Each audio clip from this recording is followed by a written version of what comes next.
as a public statement on the ill-conceived piece of legislation that I myself regret voting for, which is Measure 110 here in Oregon that decriminalized all drugs.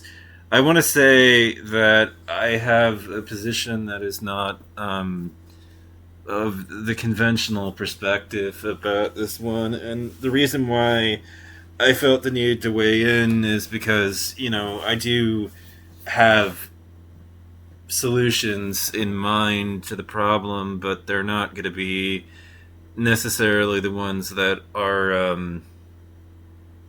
well endorsed by a majority of people or are seen as the conventional way that America would go about addressing a crisis like this.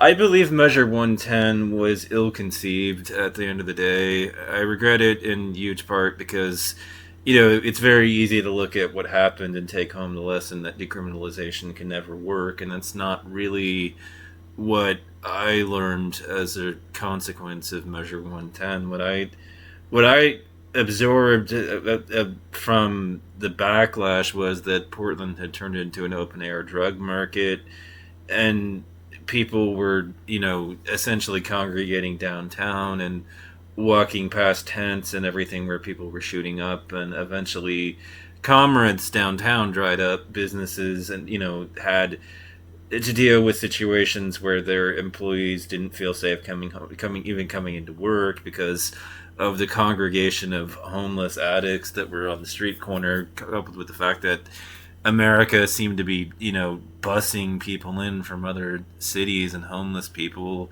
into this part of the country because it was like, this is, we're dumping it on them because they can deal with it, or they want to deal with it in a way that we don't, and it was the area of least opposition for them.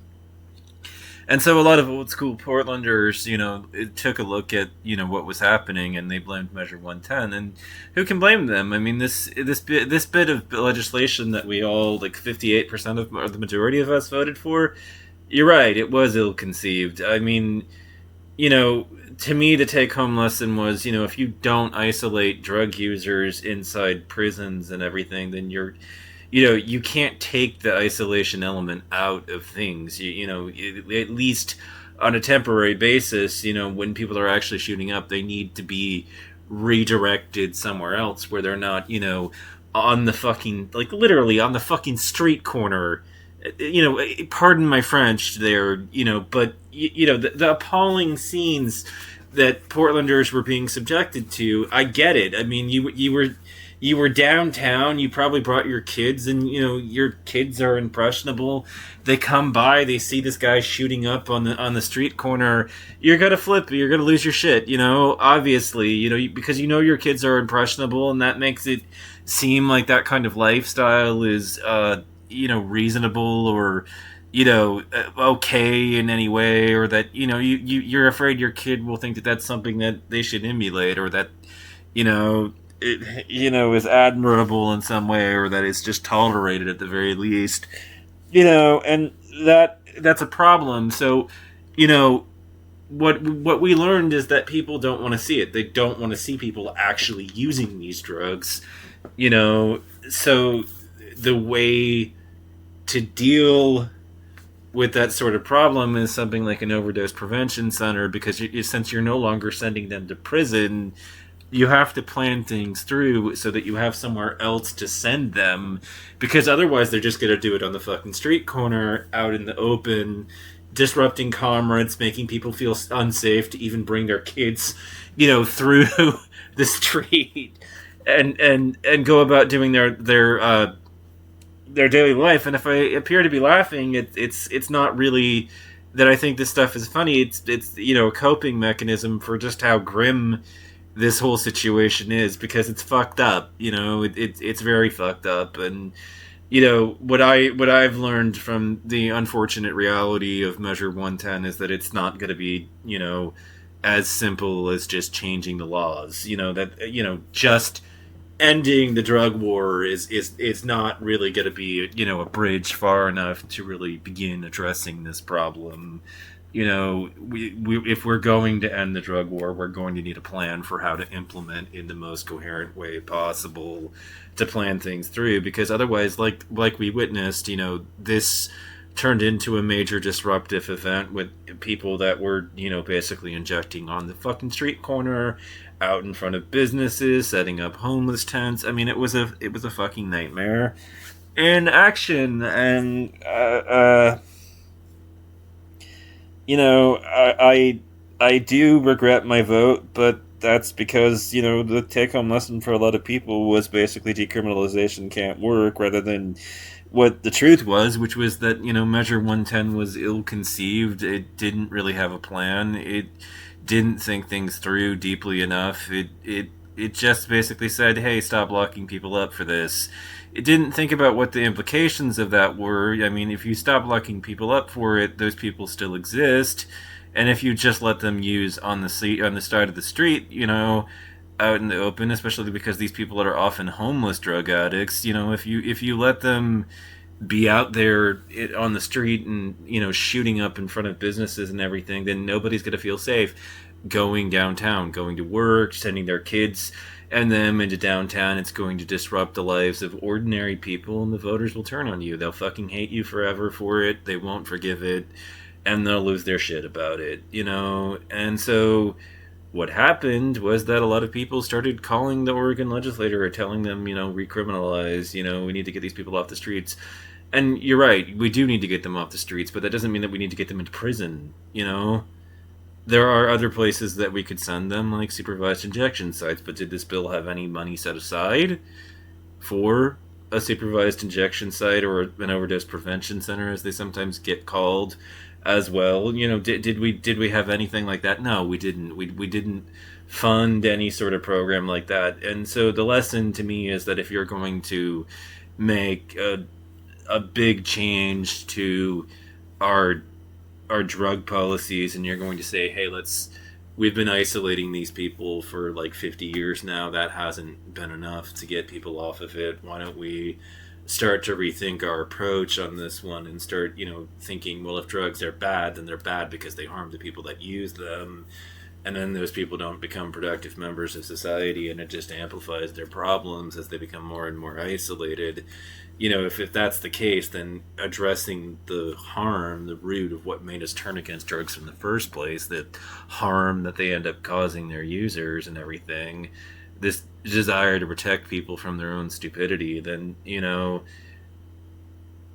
what would make sense as well is to start doing things to reduce the harm to the individuals. I mean, if you can address the harm, then that basically addresses the root of why everybody was against them in the first place. But what's happened as the drug war has dragged on is that we've increasingly lost touch with why drugs were bad in the first place, and just decided casual drug users were bad and we're going to demonize them. And yeah, none of that has ultimately proven to be effective. It really, at the end of the day, it wasn't working, despite the fact that there were massive prohibitions against it, there were massive stigmas, and we had thrown the kitchen book at telling people not to, every year, every day, there were people that were using regardless. And so, it made me realize, hey, this whole war against them is just not fucking effective. It's feckless, and so as a consequence of that, I just decided, it's a lot more likely to succeed by just addressing the harms that the drugs cause the users and educating them, providing drugs education about what the potential dangers of taking are and how to survive and manage those dangers and everything. And spreading that kind of awareness is really, because regardless of what we've done, regardless of whatever societal sanction that we've provided, and condemnation that we've provided, and demonization and isolation that we put these people through, there are still every year more fucking addicts. It's enough to make anybody feel disillusioned and like, hey, maybe there are other solutions to this problem. Maybe they're not the conventional ones, but hey, some of them exist. So, my take home lesson about Measure 110, it boils down to something very simplistic, which is, you know, we fucked up, but we fucked up because we didn't think this one through. I mean, and how everything became an issue in the first place was that we didn't really realize, hey, these addicts are still out there, ultimately.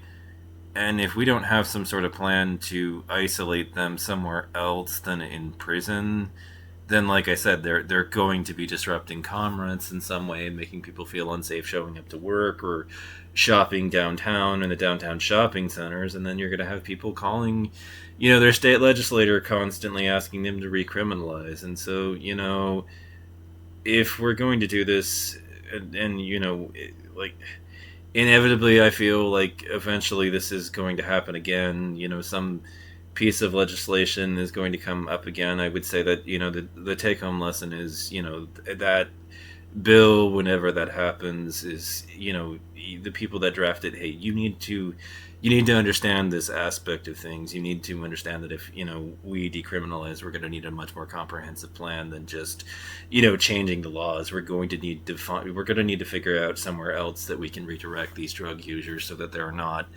ultimately making everybody feel intimidated and unsafe downtown and in the shopping centers and everything, and basically becoming a nuisance and a pest that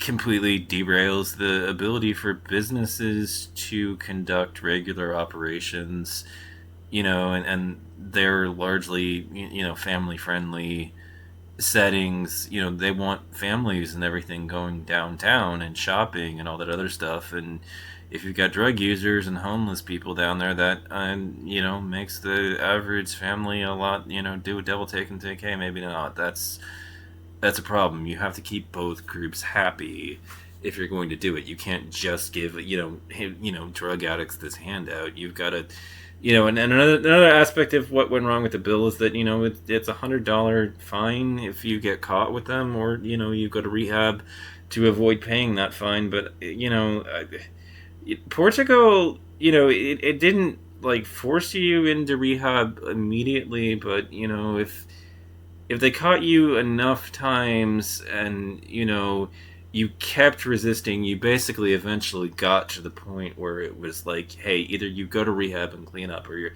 we're gonna lock you up. They didn't fuck around with that. They didn't really give people the choice, but to turn their lives around and everything in their decriminalization effort. It wasn't completely toothless. They didn't completely disarm themselves and say, we're not going to do prison no matter what. They just said, hey, we're going to try to divert people away from prison by, quite a bit. And only if this is, as a last resort, will we send people to prison. And that was what shifted in their model. It wasn't let's send them, let's completely remove any potential consequences for staying on these substances and everything indefinitely, but let's nudge them towards rehab and then prod them towards it, and if they still won't pick it, lock them up. That was the